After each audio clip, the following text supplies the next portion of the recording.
Buenos días a todas las personas que nos acompañan hoy día en esta programación para hablarles sobre el panorama económico y electoral que sufre nuestro país.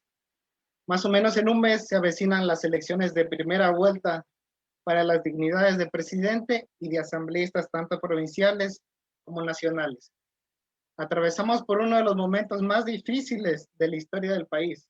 Atravesamos hace muy poco una pandemia que todavía sigue aquí en nuestra sociedad.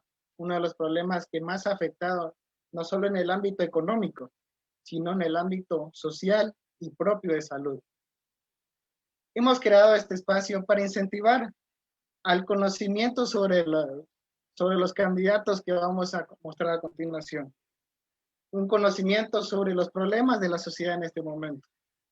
A conocer y a concientizar la forma correcta sobre cómo debemos votar, sobre cómo debemos actuar en estas próximas elecciones.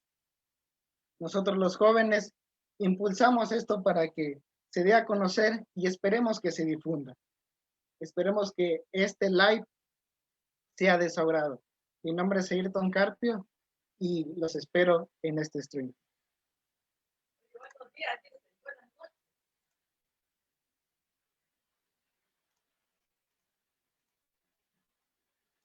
Este stream, esta transmisión, va a ser, como ya lo saben, sobre el análisis económico y electoral que vive actualmente el país.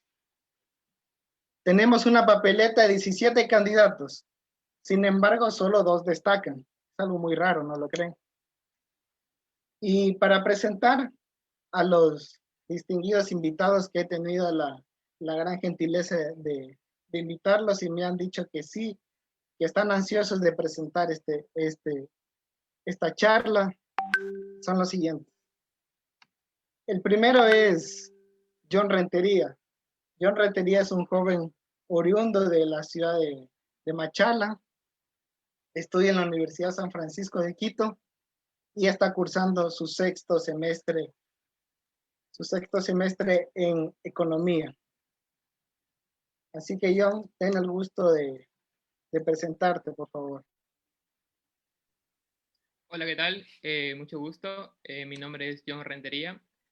Soy estudiante de la Universidad San Francisco de Quito. Estudio Economía y Finanzas. Y estoy muy agradecido de la invitación de Ayrton y muy feliz del incentivo que tiene para impulsar a los jóvenes a estar interviniendo en este ámbito político y análisis económico actuales. A continuación, vamos a presentar a una mujer que ha destacado por su ámbito académico, por su ámbito intelectual, en la faceta de la economía. Es una de las personas con más capacidad de palabra que he conocido a lo largo de mi vida estudiantil y quisiera que la conozcan. Su nombre es Anastasia. Hola con Anastasia, todos. por favor. Muchísimas gracias, Ayrton, por tan cálida intervención. Me hiciste enrojar. Me da un poco de vergüenza porque ahora que fuiste a las expectativas tan altas, más vale que nos vaya bien. Te quiero agradecer muchísimo por esta invitación. Para mí es un honor poder compartir esto contigo. Igual con John, qué gusto, hemos tenido algunas clases y ambos ustedes son muy inteligentes y es un honor tener personas tan cultas y tan profesionales en este ámbito. Quiero agradecerle también a Ayrton por, como dijo John, estas nuevas ideas que están naciendo, estos nuevos espacios de diálogo, de conversación, que creo que son muy importantes y ojalá esto sirva para que más jóvenes se involucren cada vez y que este live, como tú dices, se difunda para que más personas se unan a nuestras causas o diferentes y se vengan a debatir con nosotros. Muchas gracias, Anastasia. Bueno, como ya hemos presentado a los distintos panelistas que van a intervenir en esta programación, comencemos con la primera pregunta, y es una pregunta sobre eso propio, lo que acabas de decir hace poco, expectativas. Pero las expectativas de la sociedad actualmente en el Ecuador. La mayoría de ecuatorianos piensa que para este año va a ser mucho peor que el año anterior. No creen los políticos, no creen que su situación económica vaya a mejorar, no creen que las cosas vayan a ir un poco mejor. ¿Por qué creen que sucede este fenómeno? ¿Por qué? Por favor, empezamos con John Rentería. Ya. Hola, ¿cómo están? Bueno, primero es pero muy comprensible que la gente no esté óptima al futuro del país. Esto debido, en primer lugar, a la corrupción que se ha llevado a cabo y que se ha demostrado en los últimos años. Tenemos una crisis sanitaria dentro de una crisis económica que ha venido arrastrando al Ecuador desde el año 2008 con un mal sistema económico. Eso unido hace que se cree una crisis de una gran magnitud. Y eso hace que las personas ya no confíen, ya no sientan esas esperanzas de un mejor futuro. El Banco Central de Ecuador recientemente hizo una proyección que el PIB para el siguiente año cerrará con un aumento del 3,1%. Esto es algo optimista. Esto se da solo en el caso de que ingrese inversión directa, en el caso de que aumente el consumo de los hogares y en el caso de que aumenten las remesas de los extranjeros. En este caso, probablemente las remesas de los extranjeros sea lo más probable que pase, pero el mayor consumo de los hogares y una mayor inversión en este caso, del sector privado, aún es muy dudoso y no se puede saber con certeza, lo que hace aún mucho más incierto el futuro. Algunos economistas y analistas ya han afirmado que para volver a la economía que teníamos hace un año antes de la pandemia, nos tomará aproximadamente 3 a 4 años, solo volver al mismo nivel que teníamos antes. Entonces tenemos un obstáculo o tenemos un futuro bastante difícil para nosotros, sobre todo para los ecuatorianos que ya veníamos arrastrando una crisis económica antes. Muchas gracias, John, por tu intervención. A continuación, Anastasia, ¿qué opinas acerca de este tema?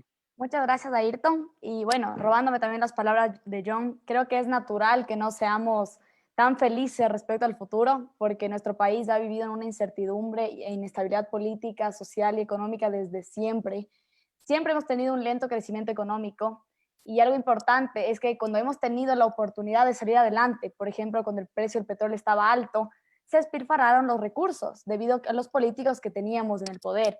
Entonces, creo que la incertidumbre que existe respecto al futuro se debe en gran parte debido a nuestros gobiernos. El problema es que nuestros gobiernos únicamente piensan en el corto plazo. Nuestros políticos piensan en sacarle el jugo a su gabinete presidencial, a sus 4 años, y gastan, despilfarran todos los recursos como si no hubiera un mañana. Y luego lo que pasa es que el siguiente presidente que entra al mando se encuentra con un país quebrado, un país que va a tener que cargar todos los errores que cometió el gabinete presidencial anterior. Entonces entiendo totalmente por qué los ecuatorianos estamos tan asustados. Sin embargo, quiero discrepar parcialmente en esta pregunta y considero que en realidad los ecuatorianos somos más optimistas de lo que deberíamos. Y lo digo porque sabemos que posiblemente puede venir una crisis algún día, pero no ahorramos. Sabemos que la política está mal, pero no nos involucramos. Sabemos que nuestros presidentes no son tan buenos, pero tampoco hacemos nada para cambiar las cosas. Los ecuatorianos pensamos que todo va a marchar más o menos bien, así que yo no diría que en realidad somos pesimistas, porque en realidad creo que más vivimos en el limbo, en ese limbo de una incertidumbre total de qué será de nuestro futuro. Pero si fuéramos pesimistas, ¿sabes qué haríamos? Cambiar el mañana, cambiar el futuro. Pero estamos aquí sentados sin pensar en cómo cambiarlo. Entonces, ¿por qué tenemos que andar aquí quejándonos de lo que va a pasar mañana si tampoco nos esforzamos por empezar a ahorrar más, empezar a emprender, empezar a invertir, etcétera? Entonces, si bien creo que gran parte de nuestros problemas como sociedad se deben a nuestros gobiernos, también hay que pensar en nosotros y en que obviamente nosotros tenemos que sacar el país adelante entre todos y no sentarnos a esperar lo que haga el gobierno, que es un grave error que cometemos nosotros. Bueno, Anastasia, me quedo con tus últimas palabras de que no somos una sociedad en sí pesimista, creo que sí un poco conformista. Y como ecuatorianos, como jóvenes, debemos involucrarnos más en estos temas, más en cambiar las cosas, más en cambiar a nuestro país. Bueno, para el público les quiero comentar que también en el chat pueden escribir sus comentarios, pueden mandar sus mensajes. Al final de este conversatorio haremos ciertas preguntas del público, así que estaremos muy pendientes. A continuación, la siguiente pregunta es una pregunta que desató mucha polémica cuando se realizó esta decisión, cuando el gobierno tomó esta decisión. En el pico de la pandemia, más o menos por el mes de marzo o abril del año 2020, el gobierno ecuatoriano y el Ministerio de Finanzas del mismo decidió pagar deuda externa, pagar a los tenedores de bonos, que invertir mismo en la salud que estaba en ese rato colapsada. ¿Creen que fue una buena decisión? ¿Creen que pudo haberse evitado más muertes si se hubiera aprovechado esa cantidad de dinero? Porque fueron alrededor de 384 millones de dólares que salieron de la economía del país. Comenzamos contigo, Anastasia. ¿Qué nos dices? Muchas gracias, Ayrton. Bueno, en realidad, en esta parte tal vez voy a sonar un poco chistoso, porque cuando recién empezó la pandemia, justo conversaba con John y escribí un artículo acerca de que Ecuador debería declararse en default. Y justo hablaba de eso, hablaba de que la mejor solución en este momento, en el momento en el que estamos de crisis brutal, era declararnos en default. Pero ahora te puedo decir que me arrepiento rotundamente con haber escrito eso, porque para mí no hubo nada mejor que la decisión que tomó el gobierno ecuatoriano de pagar a los tenedores de bolsa. La verdad es que el tema del pago de los tenedores de bolsa, como tú dices, es bastante controversial, porque yo no lo veo como que solo habían dos opciones, o pagar la deuda o salir de la crisis. Yo no veo que es así. Más bien yo creo que pagar la deuda fue una forma muy eficiente de prevenir una crisis en el futuro, una crisis mayor, porque obviamente si es que no pagábamos por lo menos una parte, todo esto se iba acumulando y en el futuro iba a desatar en algo peor. Además, pagar la deuda era una forma de renegociar lo que las primeras condiciones que teníamos. Además, estábamos en un punto en el que todos los países querían un poco de préstamo internacional, tener un poco de financiamiento externo, etcétera. Entonces, quedar bien en el mercado internacional sería justamente lo que nos daría nuevas oportunidades para en el futuro tener también esta inversión de otros países. Entonces, obviamente, pagar a los tenedores de bolsa también es una forma de afrontar la crisis, afrontar la pandemia.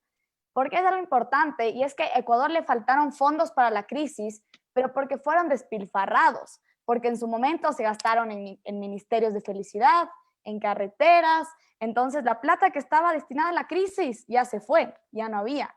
Entonces esa plata se gastó en el anterior gobierno y entra un nuevo gobierno en números rojos sin presupuesto para la crisis. Entonces no es que la plata que se fue en los tenedores de bolsa estaba dada para crisis, no, esa plata ya no existía. Entonces la plata que estaba destinada a pagar a los tenedores de bolsa, que en este caso lo que se utilizó, fue muy bien utilizada en lo que era, porque durante la pandemia todos querían tener un poco de financiamiento externo y ustedes creen que en el mercado internacional se va a prestar plata a los que son más morosos o los que han pagado por lo menos una parte. Obviamente a los que han pagado. Entonces, para mí fue la mejor decisión y considero que pagar un poco de nuestra deuda externa no solo va a prevenir un cisne negro mayor en el futuro, sino que también nos ha posicionado en un aspecto internacional mejor del que estábamos antes. Muchas gracias por tu intervención, Anastasia. Lo que también rescato de tu participación es de que la plata que era para la crisis anteriormente ya fue gastada.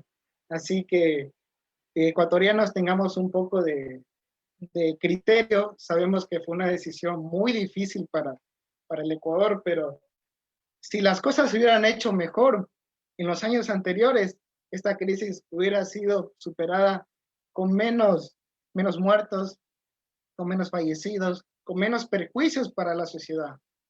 Bueno, John, ¿qué opinas de esta intervención, de esta pregunta?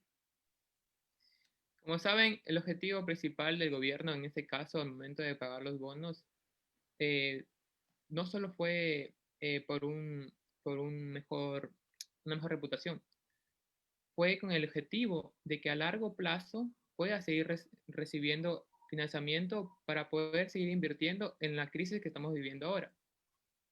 En ese caso fue una de las mejores decisiones que tomaron con lo que tenían en sus manos. Eso es eso, eso derivó, la verdad, bastante crítica por bastantes economistas, analistas, personas que trabajan en el área de salud, pero que probablemente si ellos mismos, al igual que Anastasia, vieran lo que nos ayudó este pago de bonos, creo que también hubiesen cambiado de idea. Este pago nos dio una mejor reputación y una mucha más baja tasa de interés al momento de volver a refinanciarnos. Y eso es lo bueno, porque Ecuador aún necesita mucho más mayores préstamos. No es que hemos salido aún de la crisis, aún necesitamos los préstamos, aún estamos metidos en un hueco que es muy difícil salir y sin dinero no podemos salir y necesitamos el dinero al más bajo tasa de interés posible. Y para hacerlo necesitas tener una reputación que sea de alguien que sea muy responsable con sus pagos y de alguien que a largo plazo va a pagarlos. Eso. Muchísimas gracias por tu intervención, John. Creo que estamos de acuerdo de que el Ecuador tenía que tomar esa decisión para decisiones futuras que iban a suceder, para momentos controversiales que iban a venir en un futuro muy próximo. ¿Qué hubiera pasado si no hubiéramos pagado ese porcentaje de deuda? Tal vez otros países, otras entidades a nivel mundial nos hubieran negado ciertas cantidades de préstamos que ahora son necesarias para seguir enfrentando la crisis. Anastasia, tienes Sí, considerada la palabra para una réplica. sí, algo que quería decir es que también algo muy importante, que creo que es un problema súper general, es que las personas creen que esa plata podía beneficiarnos, que en verdad no se invirtió para la crisis, que el gobierno hizo la peor decisión y por poco dejó morir a la gente. Pero sí es importante que entiendan que no es así, que más bien ese dinero no estaba destinado a la crisis, que ese dinero estaba destinado para solventar en el futuro algo, como tú habías mencionado, y que ese dinero definitivamente se gastó en lo que correspondía. Es decir, aquí no habían dos opciones, no es que ese dinero era un fondo que tenían ahí en la nada, era un dinero que estaban ahorrando en un fondo literalmente muchísimos meses, quién sabe hasta años, guardando ese dinero para poder pagar la deuda. Entonces, no es que el gobierno a lo loco le cayó dinero del cielo y dijo, ¿en qué voy a gastar? ¿En salvar a la gente que se está muriendo o en esto? No es así. Entonces, es importante que entendamos que no es que el gobierno hizo las cosas mal, más bien utilizó la plata en lo que estaba destinado a hacer. Y lamentablemente hay gente a la que no le gusta, es una medida que no fue muy popular, pero sin embargo, como ya mencionamos, va a prevenir algo para el futuro. Muchísimas gracias, Anastasia, y muchísimas gracias, John, por esta intervención en esta pregunta tan polémica.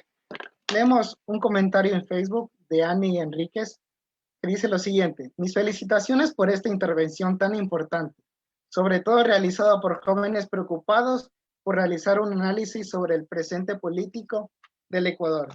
Muchísimas gracias, Annie. Te deseamos lo mejor. A continuación, igual otra pregunta polémica sobre una entidad que está relacionada íntimamente igual sobre la economía y sobre el hecho de salir de las crisis, el Fondo Monetario Internacional. Hay ciertas personas y ciertos activistas políticos que creen que el Fondo Monetario Internacional no ayuda principalmente a los países, más bien las políticas que efectúa, más bien las políticas austeras, no ayudan a un país a salir de la crisis. Ahí está el ejemplo propio de Argentina, que hace algunos años tuvo la intervención de la FMI, del Fondo Monetario Internacional. Ahí tenemos el ejemplo de Grecia, que igual tuvo la intervención del Fondo Monetario Internacional. Así que, ¿qué creen que sería diferente? Que no vaya a pasar el mismo desastre que pasó en Argentina, que pasó en Grecia, que no vaya a pasar en Ecuador por el ingreso de esta entidad gubernamental a nivel mundial. Comenzamos contigo, John. El FMI creo que es uno de los organismos más odiados ahorita en Latinoamérica, así que sí, es muy importante hablar de ello.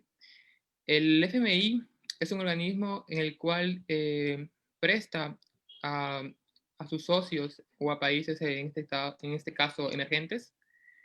El problema es que países como Latinoamérica siempre llegan a pedir los préstamos cuando están en una situación muy complicada.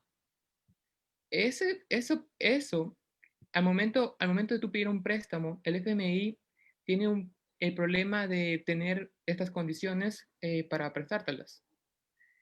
El problema de estas condiciones es que son cambios radicales muy fuertes. Cambios más radicales muy fuertes que tienen un costo social muy alto. Y esto es lo que deriva a las protestas o a los enojos de ciertas personas que están muy en contra de estos cambios.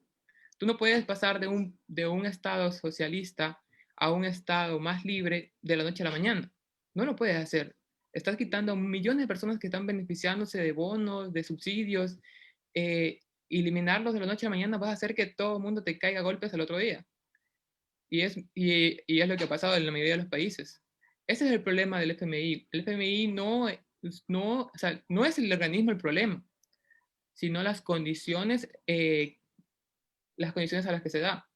Estas condiciones que necesitan, que son cambios muy radicales, muy rápidos y muy drásticos, hace que la sociedad se interponga a estos cambios. Pero hay algo que, o sea, sí me gustaría decir, que a pesar de que el FMI te pone las condiciones, el FMI nunca te dice cómo lo vas a hacer. Digamos, en este caso, cuando propusieron la eliminación de subsidios, nunca te dijeron que lo elimines de la noche a la mañana. Pudiste haberlo hecho como gobierno de una manera, más organizada y más planeada, y hacerlo a largo plazo. Eliminar el subsidio a largo plazo. Lo que haría que el impacto social sea mucho menor. Ahora, que estas tácticas políticas del gobierno hayan sido muy desastrosas, es lo que hizo que todo lo que causó, en este caso, en las protestas de octubre del año pasado, hayan salido del control. Pero no es el problema, como he dicho, no es el problema el FMI, que básicamente es el que presta dinero a la tasa de interés más baja que el mercado financiero, sino los cambios radicales que se dan al momento de pedir este préstamo. Muy buena intervención, John. Anastasia, por favor. Bueno, sí, este tema es bastante controversial. Justo tenía miedo de que llegue este momento, porque siempre uno sale mal parado cuando se hablan de estos temas tan delicados. Pero quería decir que para mí, más que un desacierto o un acierto, el FMI fue nuestra mejor opción. En su momento teníamos una deuda externa insostenible y no necesitábamos solamente un préstamo, también necesitábamos un plan de seguir y un asesoramiento, porque lamentablemente dentro de nuestro gobierno no teníamos ningún plan a seguir. Y realmente las condiciones que nos puso el FMI son totalmente justas. Y creo que cualquier persona que entiende lo más mínimo de economía sabe bien que el plan a seguir del FMI no era descabellado, más bien era necesario, y qué pena que nadie antes pudo haberse dado cuenta de eso. Teníamos una simple ecuación, más y menos. Si es que vemos que nuestro país está en menos, ¿qué debemos hacer? Disminuir nuestro gasto. Y no lo digo yo, ni lo dice el FMI, lo dicen nuestras finanzas en casa e incluso nuestra lógica. Eliminar el subsidio a la gasolina era realmente una forma bastante eficiente para poder reducir el gasto fiscal excesivo que tenía nuestro gobierno. Recuerden que no son tiempos felices. Cuando tienes plata, puedes donar esa plata, puedes hacer muchísimas obras con esa plata, pero cuando esa plata se te está yendo en pagar deudas y en tener que darle petróleo a China, no te queda más que recortar el presupuesto, o sea, no hay más. Y algo importante también que quisiera agregar aquí, robándome las palabras de John, es que obviamente el gobierno no hizo las cosas bien. Incluso el FMI ni siquiera le dijo textualmente debes eliminar el subsidio, le dijo tienes que reducir el gasto, tienes un déficit fiscal enorme. Entonces, el gobierno ecuatoriano optó por esta opción que fue mal efectuada. Entonces, lamentablemente, esto se lo tenemos que atribuir al gobierno y no al FMI como tal. Y no te puedo decir por qué funcionan o no las intervenciones del FMI en otros países, porque es una pregunta que tal vez deberíamos analizar caso por caso. Sí considero que obviamente ha cometido errores, como el caso de Argentina, que tú mencionabas, Ayrton, pero no considero tampoco que tenemos que criminalizar y verlo como un demonio al FMI por estos errores que ha cometido. Recordemos que el FMI es un prestamista, y si tú prestas tu dinero, lo prestas pensando en que te lo van a devolver. Entonces, como es tu dinero, tú puedes poner tus condiciones, tú puedes establecer ciertos compromisos que el gobierno debe cumplir. Entonces, está bien que tú le entregues un plan a seguir al gobierno porque tú esperas tu dinero a cambio. A ver, el FMI no es ninguna fundación tampoco. El FMI es un prestamista. Y tú como gobierno siempre puedes decir que no e irte al mercado internacional y buscar otras opciones. Puedes simplemente terminar vendiéndote a China, como ya se hizo, o ir al mercado, o puedes tener muchísimas opciones. Entonces, es tu responsabilidad como gobierno optar por ese postor, que es el FMI. No es responsabilidad del FMI si es que eso funciona o no, porque al final es el gobierno el que está asumiendo esto. Entonces, lo que yo sí creo es que en el caso específico del Ecuador, las cosas sí marcharon bien.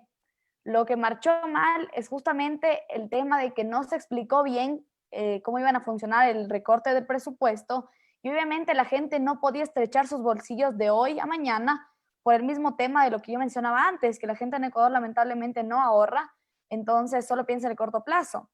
Pero seguramente ahora entendemos que si hoy pensamos en el presente y ajustamos un poquito nuestros bolsillos y empezamos a recortar, vamos a tener un futuro mejor. Igual, vuelvo a recalcar que no creo que el FMI haya que criminalizarlo ni verlo como un demonio. Más bien creo que hizo las cosas bien, como también las ha hecho mal. Sin embargo, es responsabilidad neta del gobierno ver cómo efectúa el plan que le propone el FMI y si asumir o no el plan que le propone el FMI. Gracias. Muchas gracias, Anastasia y John, por las intervenciones. Conclusión de que el FMI es un prestamista, no es una fundación, no es que nos está regalando dinero, sino pone unas ciertas condiciones para la reactivación económica de los países. Sin embargo, cabe destacar antes de entrar un poco al ámbito político, nos falta una pregunta más, de que es curioso ver que ciertos candidatos que hace 4 años defendían con gran entusiasmo, defendían a rajatabla el FMI y ahora dicen que no están de acuerdo y que el FMI no va a participar en su gobierno. Una intervención sobre este tema nomás.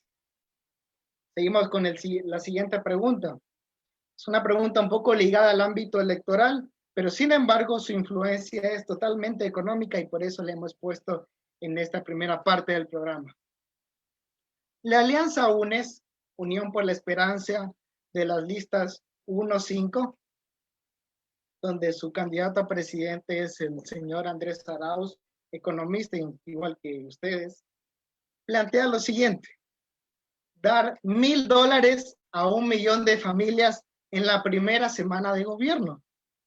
Esta iniciativa, esta propuesta, suele parecer muy gratificante para la economía del pueblo y la economía de todo el Ecuador. Yo me pongo a pensar, con $1,000 podría pagar un año entero de arriendo, unos 10 meses más o menos.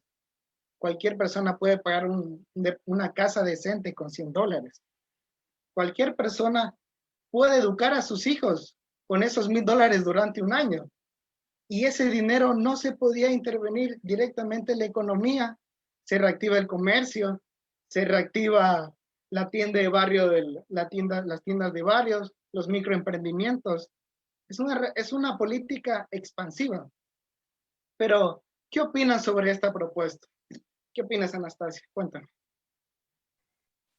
Bueno, en primer lugar, quiero decir que de antemano no solo me parece una política económica absurda, pero también me parece un discurso populista muy mediocre para ganar votos.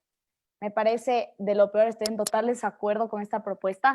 Y hay que empezar por lo básico, y es el hecho de que inyectar en circulación $1,000 millones en una economía quiere decir que no existe un trabajo detrás, es decir, no hay nada que refuerce esos ingresos porque no ha existido algo que respalde ese dinero. Es decir, no hubo ni producción, ni ahorro, absolutamente nada, lo que obviamente generará una inflación inmediata en la economía.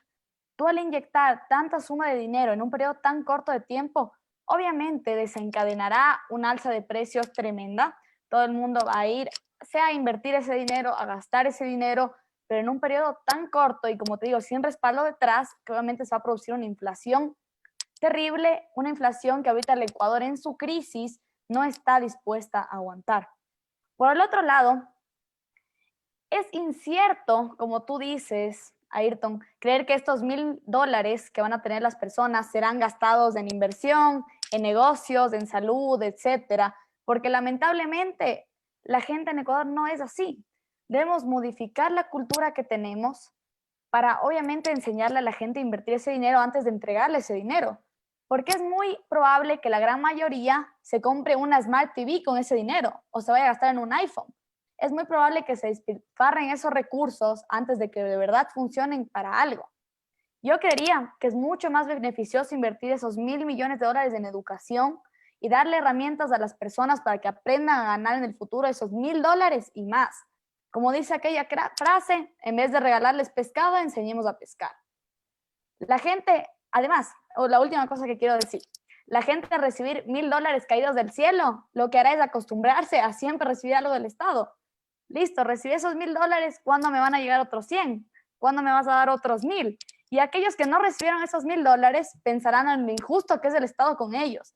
Y la próxima decidirán no trabajar, quedarse sentado para que les caiga ese apoyo o esconder sus cuentas diciendo que también lo necesitan. Ahí empiezan a evadir impuestos, empiezan a camuflar, a maquillar, para que parezca que no ganan y recibir esos $1,000. Entonces, en vez de ser una política económica expansiva y de crecimiento, termina siendo un total desincentivo para la producción ecuatoriana, porque la gente deja de trabajar y la gente va a seguir esperando este bono una vez más. Entonces, es un desincentivo total para el trabajo ecuatoriano. Muchas gracias, Anastasia, por tu intervención. Le recordamos al público de que puede dejar sus preguntas en el chat.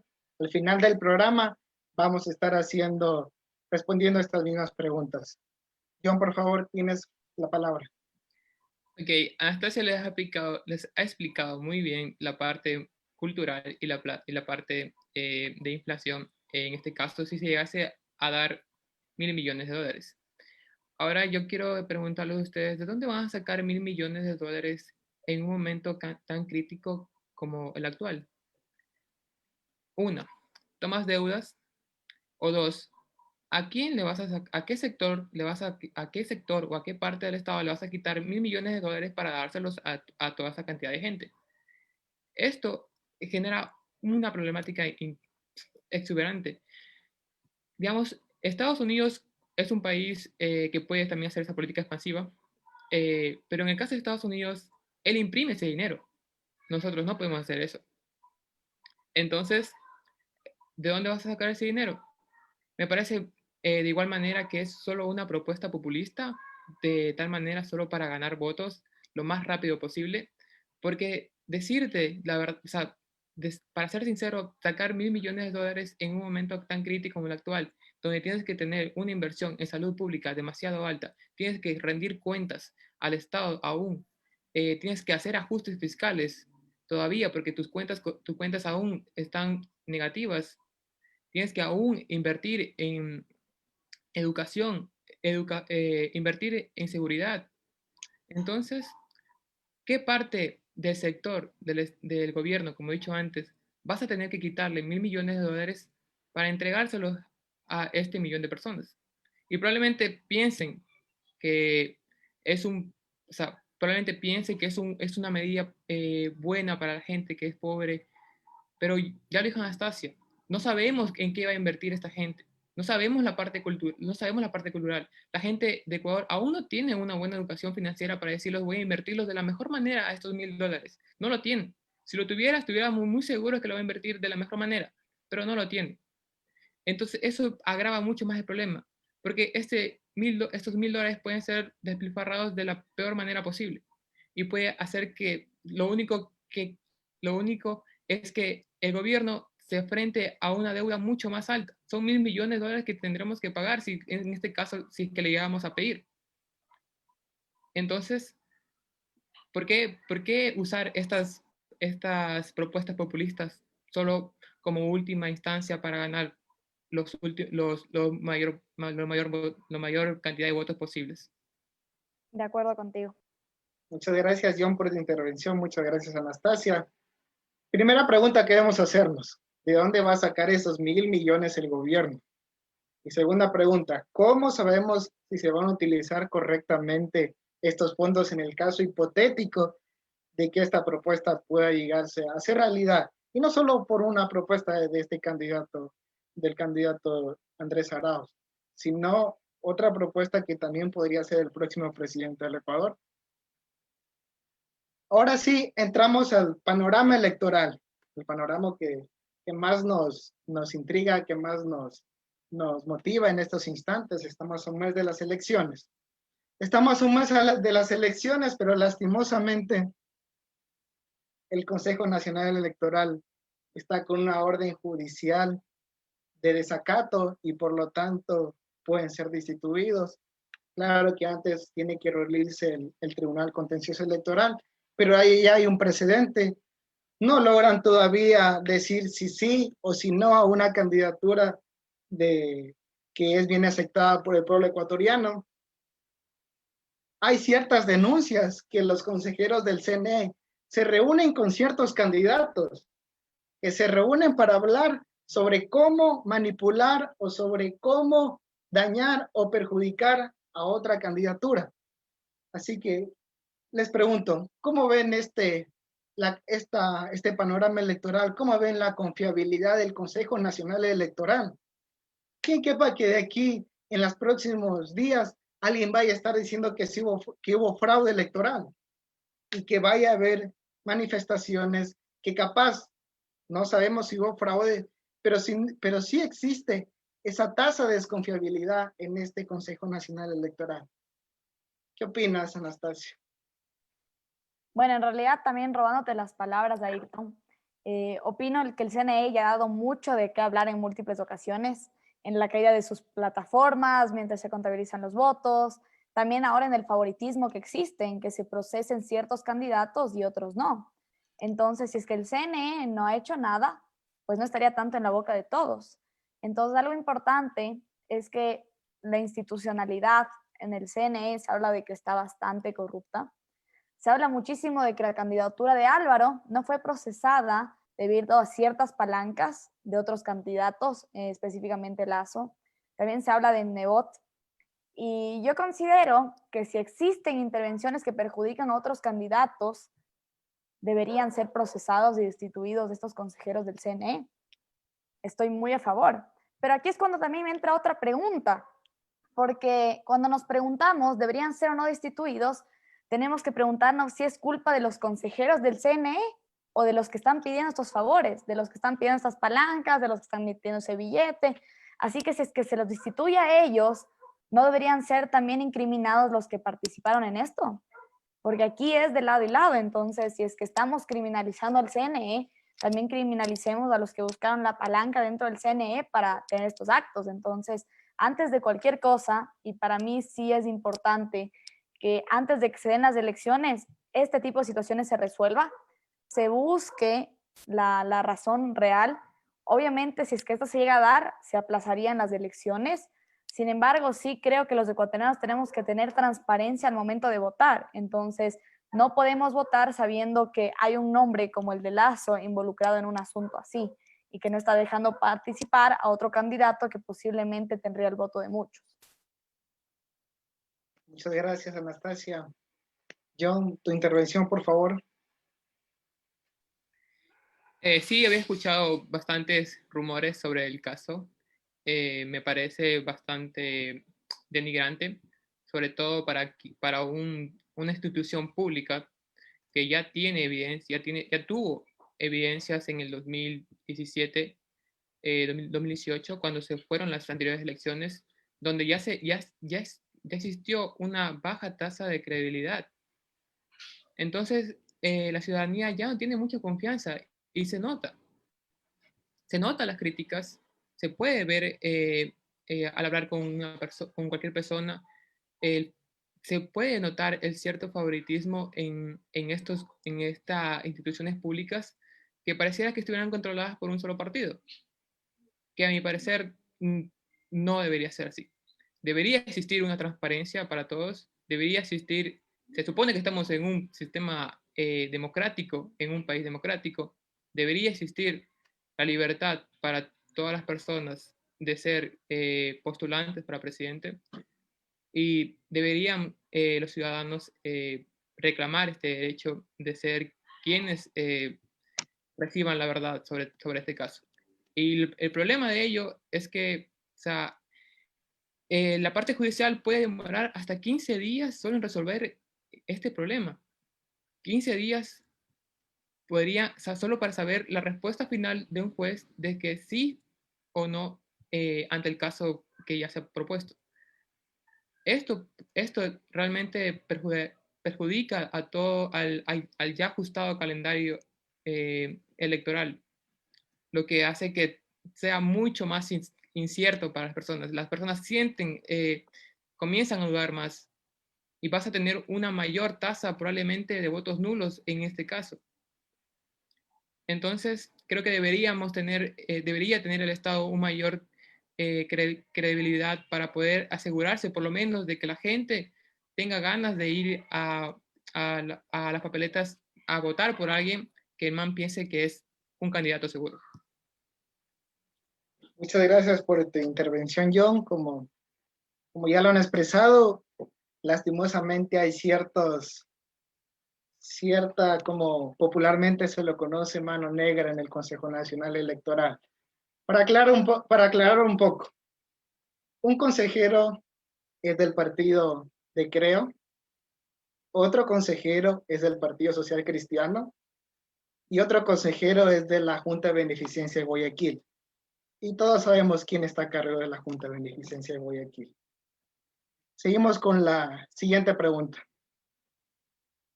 Alrededor de estos 15 años ya, desde el 2007, el voto popular, las personas han votado en su mayoría por dos tendencias, en su mayoría por dos perspectivas de cómo ver el panorama electoral y hacia dónde debería ir el Ecuador. Estas dos tendencias, como ya lo conocemos, es el correísmo y el anticorreísmo. Mi pregunta para ustedes es de que, ¿por qué creen que se da esta polarización del voto? ¿Por qué solamente hay estas dos tendencias? ¿Por qué no aparece uno más? ¿Por qué no aparecen nuevas ideas? Si no solamente nos peleamos entre correístas y no correístas. Tu intervención, John, por favor. ¿Qué opinas de este tema? A ver, tienes un partido político que ha estado arraigado al Ecuador por casi 10, o sea, por 10 años y por 4 años recién de un partido político que está anticorreísta. No es fácil cambiar. No es fácil cambiar las ideas de las personas. Y mucho menos si son personas que se están beneficiando del sistema anterior. Personas que reciben el bono, personas que trabajan para el Estado, aún se sienten beneficiados de las propuestas y de las acciones que ha hecho el expresidente, Rafael Correa. Esto ha hecho que se cree una tipo de rivalidad dentro de los sistemas políticos, sobre todo por un lado tenemos a los correístas que están a favor de cierto tipo de políticas en gobiernos de que el Estado maneje la mayor parte de los mercados, de los precios, y tenemos a otro grupo de anticorreístas que están mucho más a favor de un libre mercado y de un Estado mucho más pequeño. El problema es el problema en sí es que ambos defienden sus intereses. Yo voy a defender mi sueldo y voy a tratar de mantener mi sueldo seguro por el mayor tiempo posible. Para ello debo votar por una persona que me asegure el sueldo para la cantidad de tiempo que sea posible. Entonces, si tienes una guerra de intereses, obviamente vas a tener a un grupo polarizado de un grupo a favor y un grupo en contra. Entonces, de igual manera, nunca vas a poder cambiar a las personas que han sido beneficiadas, decirles que la persona que les dio esto, la persona que le ayudó en esto, la persona que le regaló esto, es una mala persona. No es fácil hacerlo. Y mucho peor cuando es gente que aún no tiene la educación económica necesaria para entender las cosas que ha hecho mal. Muchas gracias, John, por tu intervención. Anastasia, ¿qué dices al respecto? Bueno, yo como bien mencionaste, Ayrton, creo que es lamentable que solo existan dos posturas en el país. que tengamos correístas y anticorreístas, y seguramente tal vez en un futuro no habrá ni lista de Correa, pero solo porque en medio apoya a Correa, ya es correísta y seguramente los anticorreístas no votaremos por él. Entonces, creo que en este punto todos tenemos en claro que hay una gran mayoría que dice voto por Lasso porque es eso o que gane la lista de Arauz. Eso es una realidad y yo no culpo a la gente porque al fin y al cabo son personas que están buscando darle una nueva oportunidad al país porque ya vivimos el correísmo y no queremos volver a tropezar con la misma piedra. Queremos darle oportunidad a alguien nuevo que puede ser que nos vaya bien o mal, sin embargo sabemos que ya no es lo mismo, que ya no estamos viviendo el correísmo. Y como John decía, yo creo que Correa hizo muchas cosas mal, bueno, en realidad todas hizo mal, pero algo que tenemos que atribuirle un montón es su poder de convencimiento, porque ese hombre hasta el día de hoy tiene a la gente peleándose en Facebook y defendiéndole más que a su propia madre. La gente está vuelta loca por Rafael Correa y cualquier candidato que vote Rafael va a ser apoyado por los correístas. Y es más, recién leí que Arauz dijo que, bueno, también creo que es una estrategia para ganar votos, y dijo que su asesor principal es Rafael Correa y que para él es un honor aprender de él. Entonces, en este punto, la gente dice, chuta, imagínate que el asesor es Rafael Correa. No, cualquier cosa menos eso. O también están los que dicen, imagínate que el asesor es Rafael Correa, qué bien, le voy a dar con todo, voy a votar por él. Entonces, siento que aquí lo que está pasando es que la gente más que por el candidato está votando por la corriente de pensamiento. Y yo estoy muy segura de que si llegan a procesar la candidatura de Alvarito, la gente va a estar muy pendiente de los datos. Y si ven que Lasso está en la delantera, a pesar de que apoyen a Alvarito, van a ir y votar por Lasso. No porque Lasso sea de su agrado, si su sueño es votar por Alvarito, sino porque Lasso está llevando a la delantera y saben que tal vez votar por Alvarito sería un voto desperdiciado. Entonces toda la gente se uniría para votar únicamente por un candidato con tal de que no sea Arauz. Entonces, así como los correístas están uniendo fuerzas, la gente anticorreísta une sus fuerzas, independientemente si son distintos partidos, para tratar de apaciguar los votos y la acogida que lamentablemente tiene el correísmo hasta el día de hoy. Muchísimas gracias por tu intervención, Anastasia. Aquí leyendo antes de opinar un poco, un comentario de Facebook. Raúl Carpio Granja dice lo siguiente: para que existan elecciones democráticas y legítimas, deben inscribir la candidatura de Álvaro Noboa. Concuerdo totalmente con este comentario. Bueno, un poco aclarar, como ya sabemos, estas tendencias se han venido manejando. Esperemos de que el ecuatoriano, que las personas podamos ver otras diferentes propuestas. Y un poco diferir contigo, Anastasia, de que en todas las encuestas, menos en la de Cedatos, Andrés Arauz lidera las mismas encuestas. Continuamos con la siguiente pregunta. ¿Por qué no aparece una nueva opción? Un poco recapitulando y refrescando la pregunta anterior. ¿Por qué no aparece un outsider? ¿Por qué no aparece una nueva fuente de confianza para el electorado? A pesar de que tenemos la papeleta más extensa desde los años 70. Tenemos, si califican la candidatura de Álvaro Noboa, son 17 candidatos a la presidencia. Ni me imagino las candidaturas provinciales, ni las candidaturas asambleístas nacionales, ha de ser papeletas de incluso hasta 25 partidos políticos. ¿Por qué no de esos 16 o 17 candidatos a la presidencia no destaca uno nuevo? ¿Por qué seguimos otra vez recapitulando entre correísmo y anticorreísmo? Anastasia, por favor. Muchas gracias, Ayrton. Quería decirte en esto importante, esta pregunta de por qué no hay una nueva opción para el país. Es que yo considero que los políticos son un reflejo muy crudo de su gente. ¿Y por qué te digo esto? Es que en Ecuador tenemos los líderes que nos merecemos. Y bien pienso que en el futuro habrán opciones nuevas para el país. Creo que tal vez viene una primavera política, tal vez con nuestra generación. Pero en realidad, hoy por hoy, los políticos no son culpables de ser así, porque en realidad esos políticos fueron padres de familia en su momento, fueron estudiantes, fueron hijos, y son como son porque nuestra sociedad es así.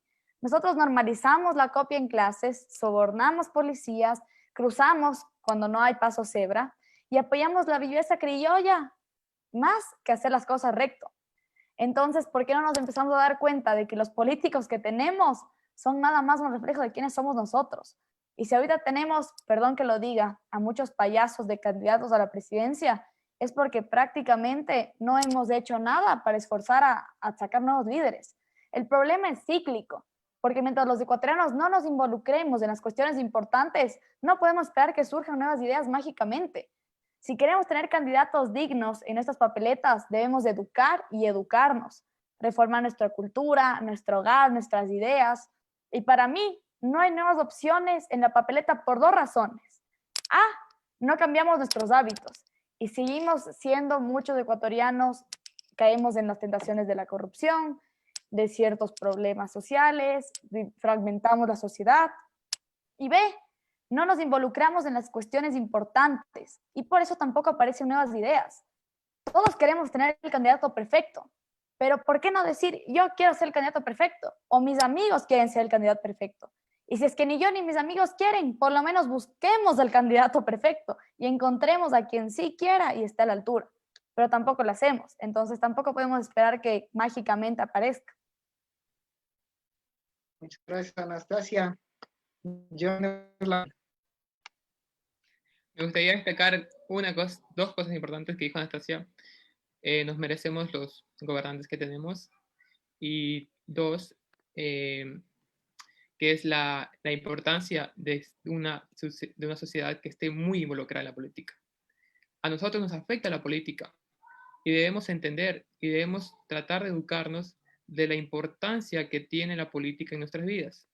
Un gobierno puede, en este caso, puede dañar nuestra economía, como así también de cierta manera favorecerla. Y no estar involucrado en ella, lo único que hace es perjudicarnos a nosotros.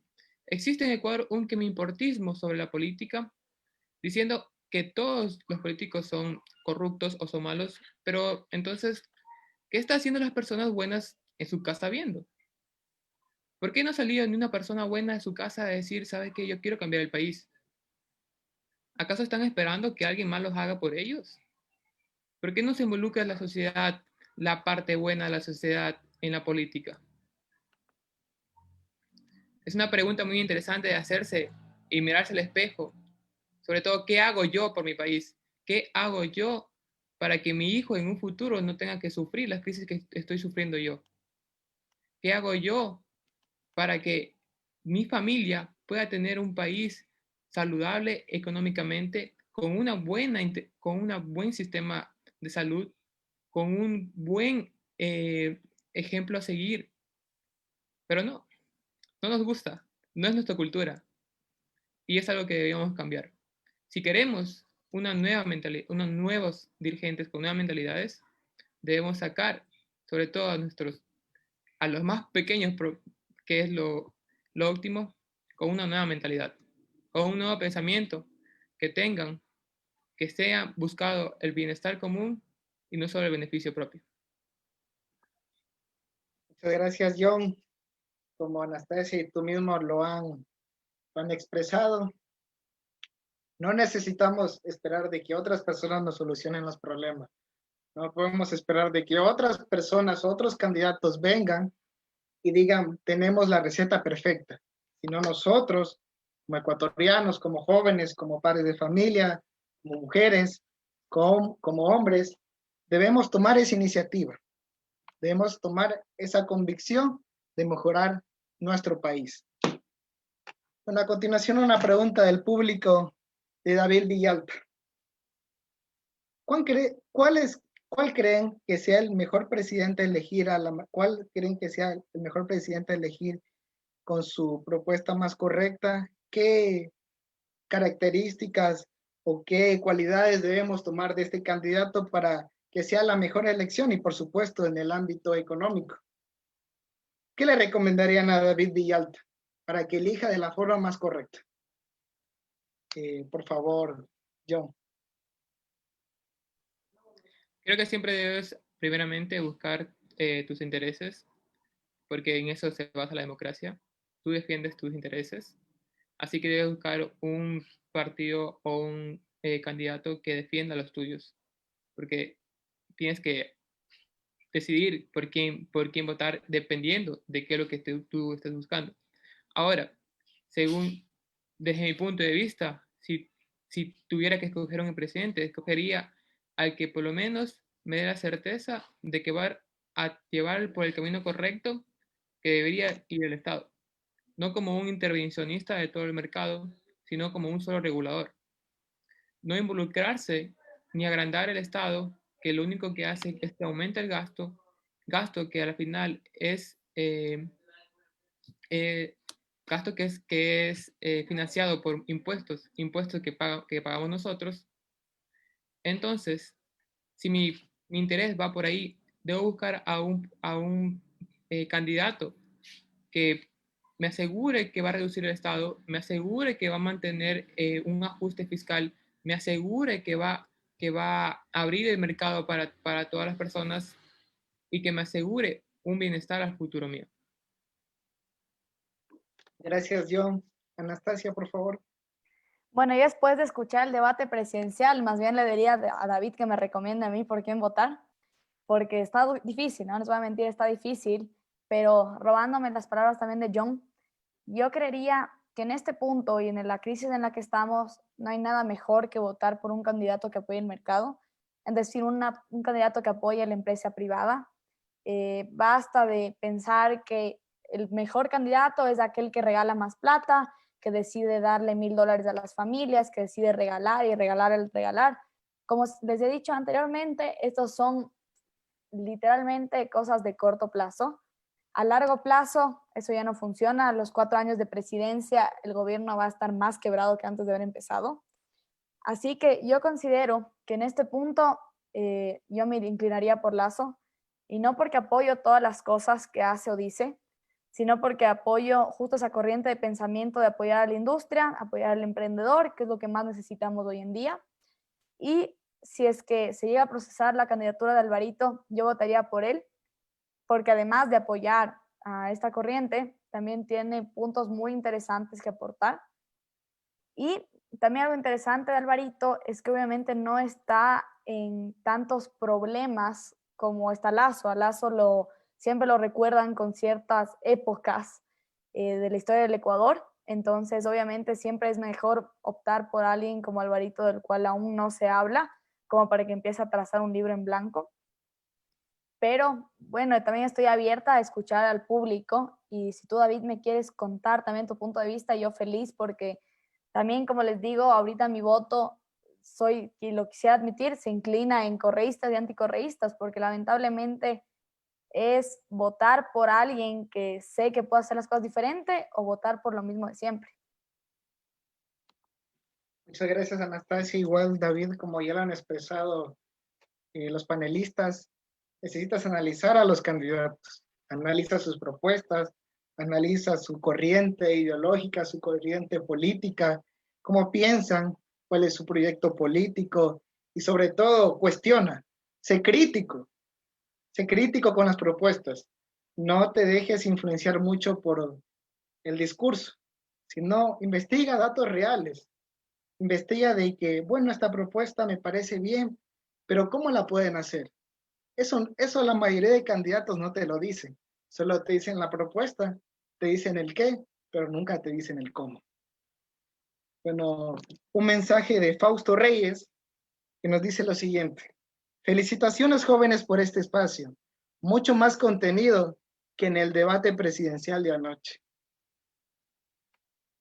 A continuación, una pregunta que creo que todos los ecuatorianos debemos hacernos y debemos plantearle en su momento a quién sea el próximo presidente de la República, bien sea de tendencias de izquierda, bien sea tendencias de derecha o de centro.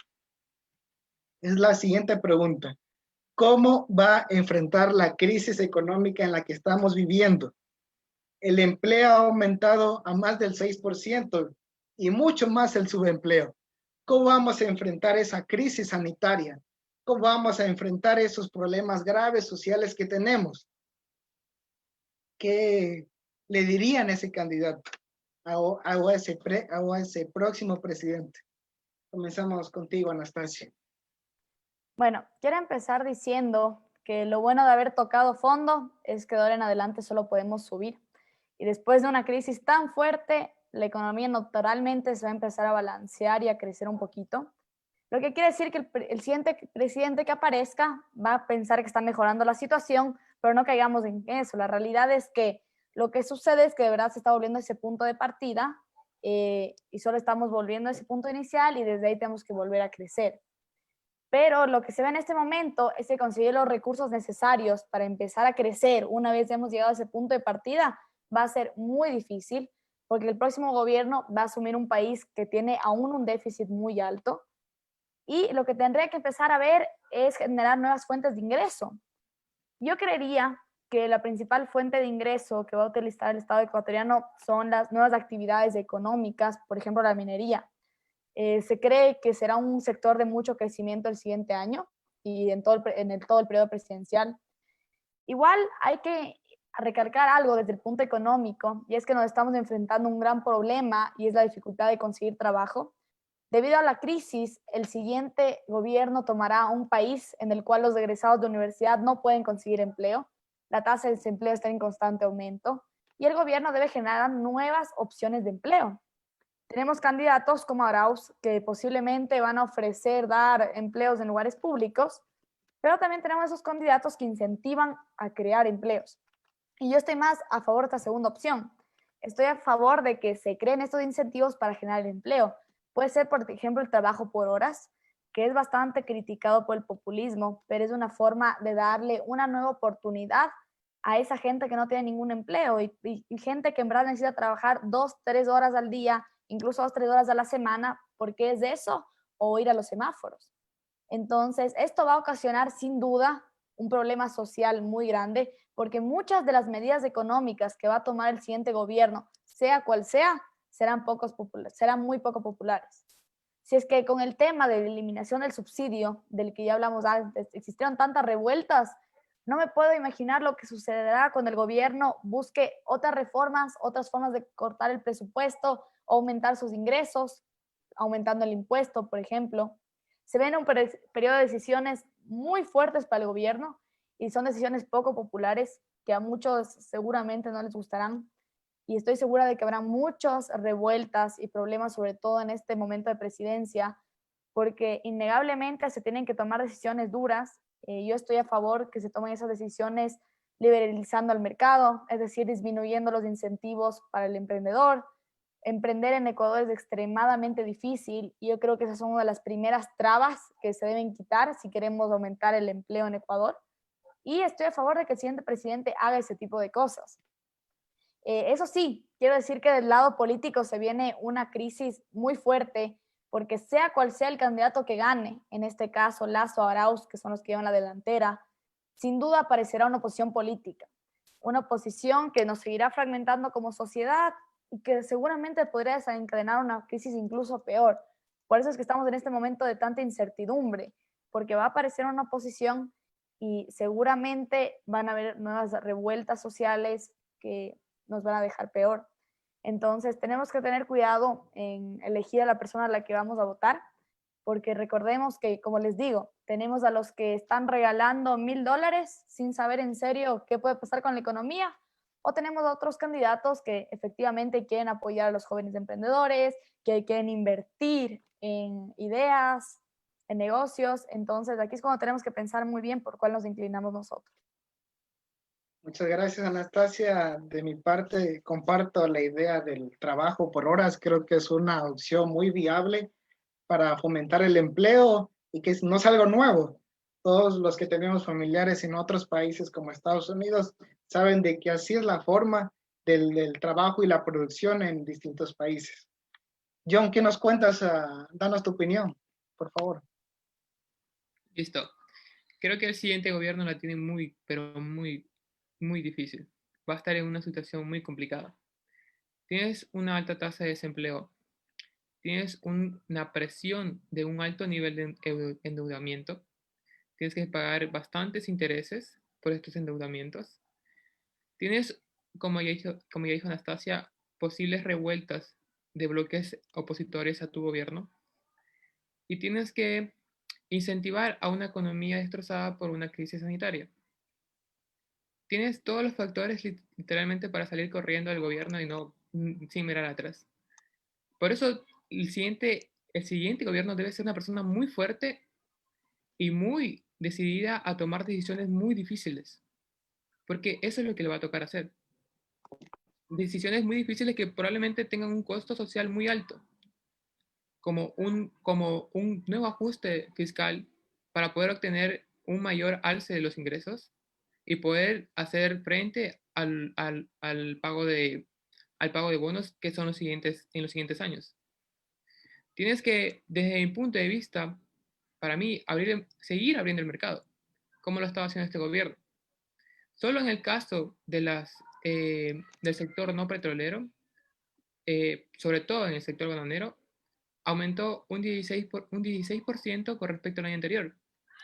Fue el mejor sector en una crisis sanitaria. Fueron los únicos que estuvieron beneficiados de los nuevos tratados que ha hecho el gobierno con la Unión Europea, y se espera aún eh, eh, culminar el tratado con Estados Unidos, y se espera otro tratado con Inglaterra. Entonces, creo que estoy muy a favor de que este gobierno siga impulsando estas ideas, estas políticas, para que de esa manera se comience el Ecuador a abrir los mercados y no solo depender del petróleo, el cual nos ha hecho estar siempre en una incertidumbre cada vez que sube o baja el precio. Debemos salir de ese bucle, de ese ciclo que nos ha hecho perjudicar más que beneficio. Debemos ser mucho más diversificados en los sectores productivos y no solo depender de cierto sector. Me gustaría también decir que el siguiente gobierno tiene una oportunidad bastante grande. Hace tiempo un profesor me dijo que el mejor momento para cambiar un país o cambiar la dirección de algo es en el momento de la crisis. Es el mejor momento. ¿Quieres cambiar el rumbo del Ecuador hacia un mejor camino, con una mejor sociedad? Este es el momento. No hay otro. Eso no. Gracias. Muchas gracias, John. Como lo han expresado, se vienen días de decisiones muy duras para el país. No crean que la crisis todavía no acaba. La crisis de la pandemia, la crisis sanitaria aún continúa. Y van a venir ciertas adhesiones de crisis, ya sea en el ámbito económico, en el ámbito también social, pero como ustedes lo acaban de expresar, a partir de estas crisis radican nuevas oportunidades. Bueno, para concluir este espacio, para concluir esta presentación, esta transmisión, quisiera escuchar su pequeña conclusión y lo que le quisieran decir al público con pocas palabras. Ya nos queda poco tiempo. Que tiene a este público que tiene que tomar una gran decisión el 7 de febrero, y si se da una segunda vuelta, también la tendrá que volver a tomar. ¿Qué le dirían a este público? ¿Qué concluyen de este conversatorio? ¿Qué le dirías tú, John? Sean muy críticos. Y por favor, siempre vayan por el camino del mercado. No hay mejor progreso que el que hace el mercado, el libre mercado. Es el mejor modelo a seguir, que darles libertad a las personas para que puedan producir lo que ellos quieran. Y el gobierno debe facilitar y debes decidir por un gobierno que te facilite un mejor país donde puedas producir sin tener ninguna traba.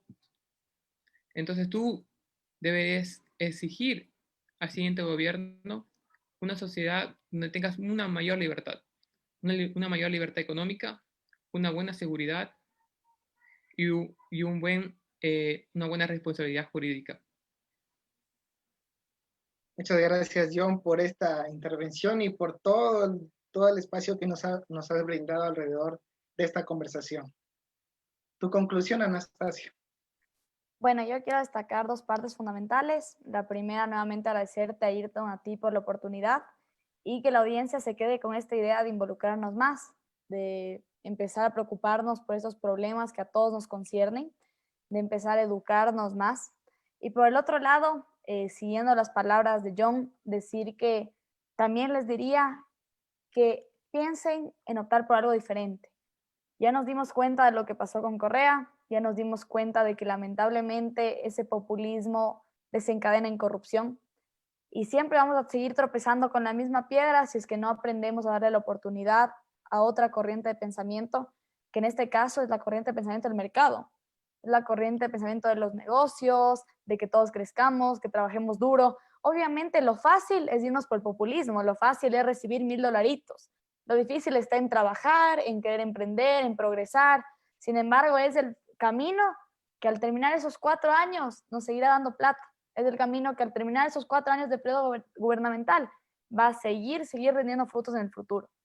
Entonces, votemos por el presidente que sabemos que al terminar los 4 años no va a dejar al país más quebrado de lo que empezó.